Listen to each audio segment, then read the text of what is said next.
I remember when we arrived in the first week of March, New York was totally normal, as if there was no such pandemic, as if there was no COVID. Once it hit the second week, everything changed. Because of the pandemic, a lot of things were shut down. A lot of industries were put on pause. I think that the pandemic really disrupted the esports industry. Teams have been locked down in their own gaming houses, gaming facilities, not able to play. I was planning for my wedding. I actually proposed to my wife back in 2019, and we were actually planning for our wedding. I think Manila or the Philippines had it pretty bad. I think we were in like the top 10 list of people who had COVID cases daily. I was experiencing some minor incidents of panic attacks. How did the pandemic make me feel? It made me feel frustrated, just really frustrated. Like, damn, now I can't do this, I can't do that. So what COVID did is send us all to our rooms, figuratively and literally. It's been almost a full 2 years since life was put on hold. And yeah, it's been rough. Borders closed down, streets became empty. We lost our ability to physically connect. As social creatures, we craved a way to stay together. So when the physical world started closing in around us, it was our virtual worlds that came to the rescue. They gave us a place to hang out with our friends, no matter where they were, and what was happening in our immediate physical spaces. Gaming provided us with the perfect place to have fun, unwind, and escape. They kept us sane, and most importantly, kept us connected.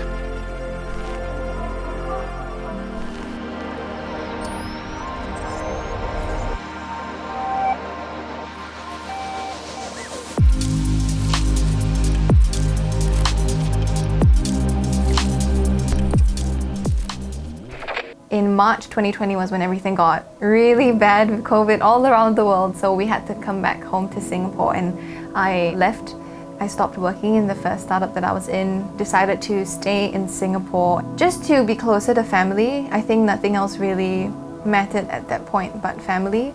My boyfriend at that time was still streaming, and he was, still doing all of that, and I just wanted to play video games. So I decided to get a computer to play video games, play some games, talk to people, and I really wanted to get to meet new people as well. We kind of craved any form of interaction during the COVID period. At first, I wasn't streaming for a bit because I didn't know how to tell my community. Like, oh, hi guys, I have COVID, still streaming by the way. They would be really worried. So I did stream a bit, and when I did tell them, they were like really concerned and like, oh my god, are you okay? Hi Eggy, good morning. They kept telling me not to stream, but then I was like, guys, this is my only way of being happy right now since I'm alone. After the pandemic, I couldn't really go anywhere, so I was like, you know what? I'm stuck at home playing some video games anyway, making YouTube videos. Might as well stream it because I heard that it's a thing.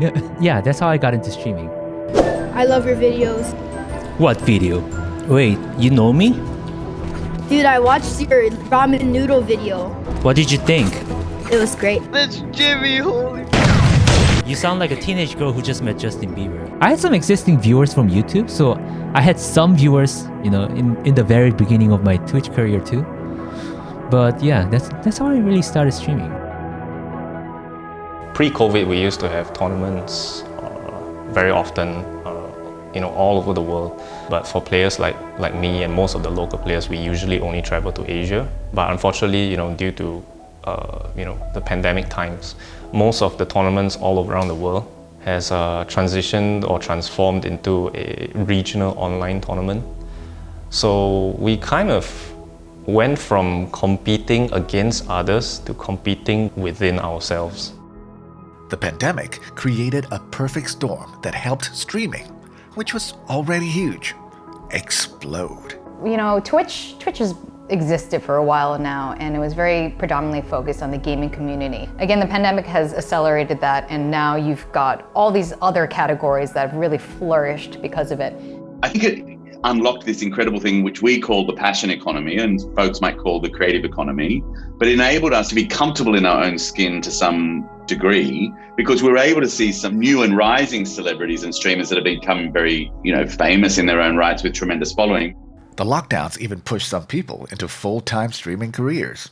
I became a partnered streamer in October, and then in November was when I started giving myself that time to to think like, okay, maybe I can do this full time. And then by the end of December, it did really well to my expectations, and I was like, okay, all I have to do now is to actually be a full-time streamer, which is a lot scarier than I thought it was gonna be.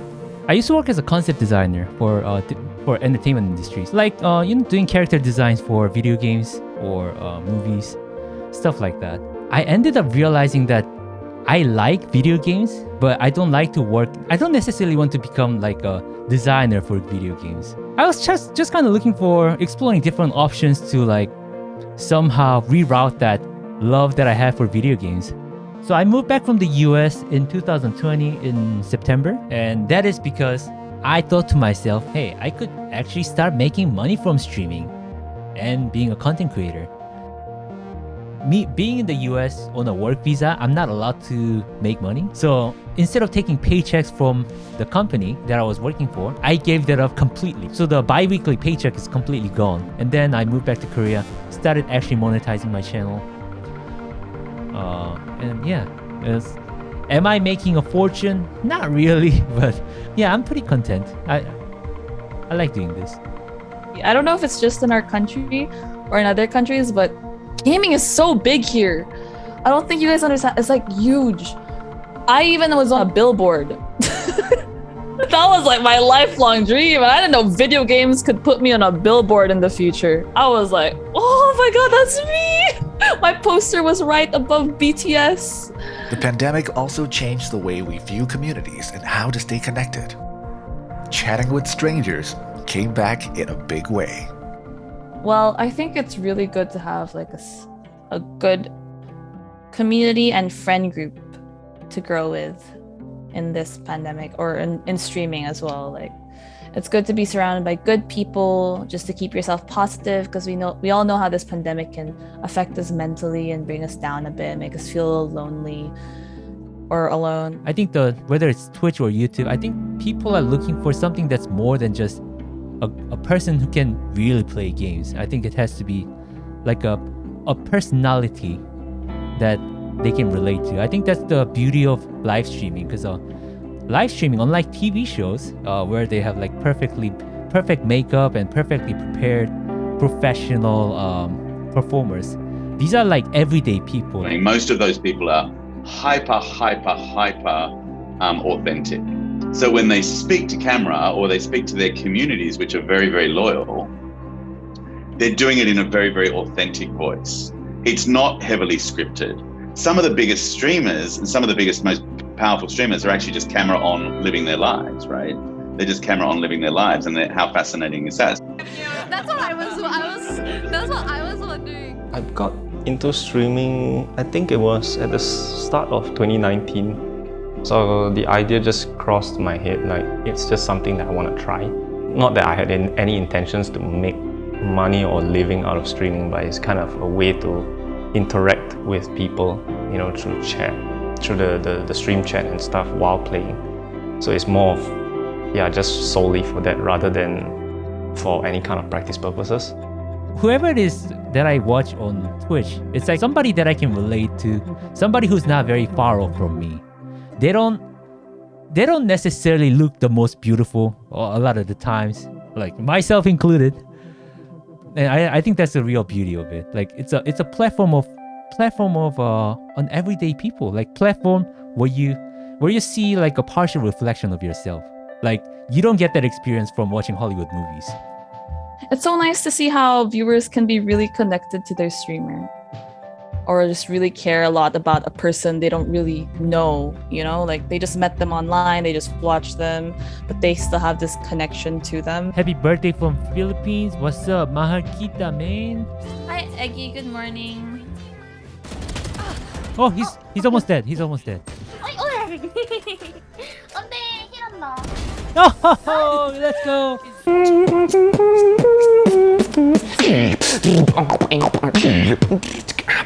Hey yo, I'm Darnie, I'm a beatboxer.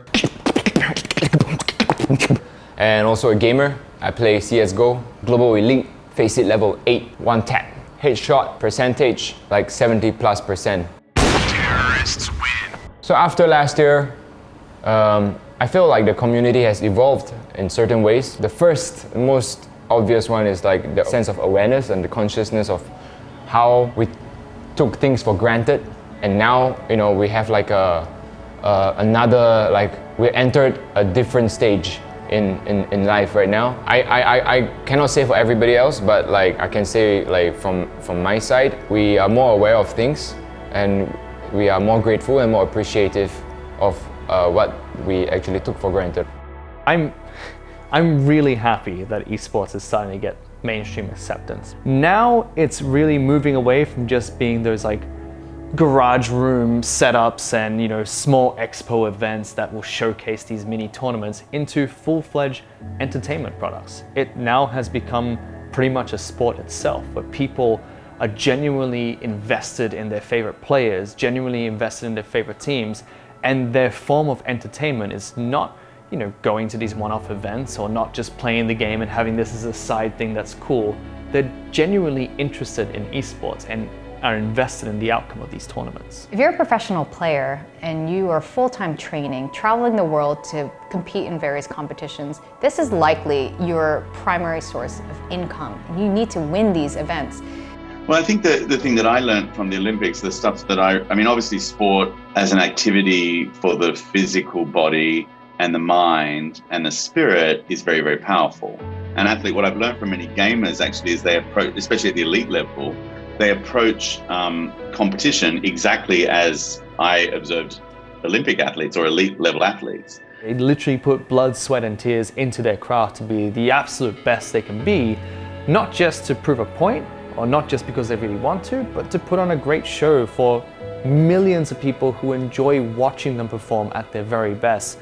And it's, you know, incredibly uplifting to celebrate and to tell the stories of these incredible gamers and athletes as they have the same struggle as elite sport athletes and the same human struggles, the same storytelling, to enable them to be incredible role models and powerful role models, not only from a skill perspective, but also from a human perspective. Incredibly rich and diverse talent and stories to be told. I can understand why anyone's really excited to get into this space.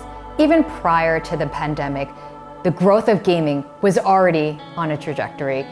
But because of the pandemic, it has exploded. I can only see it growing from here. I think the big thing that we like to talk about at the Global Esports Federation is this notion of a convening platform where we're able to bring people together in a cadence that they feel comfortable with, right? In a level of participation that they feel comfortable with. In a very interesting way, gaming has connected everyone and kind of put everyone in a very similar playing field. So that's also about creating incredibly powerful events around the world that can showcase the skills and diversity of esports. It's only going to get bigger, but how the industry really evolves over time is it's going to be led by the organizations, the companies that focus on the gamers first.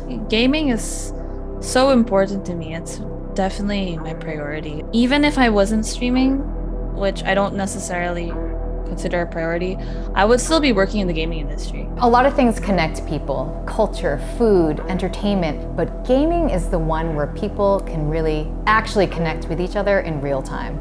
Once the pandemic hit the world, all we did was just stay at home, and even most of 2020. So it was just play a lot of games. I'm sure everybody did.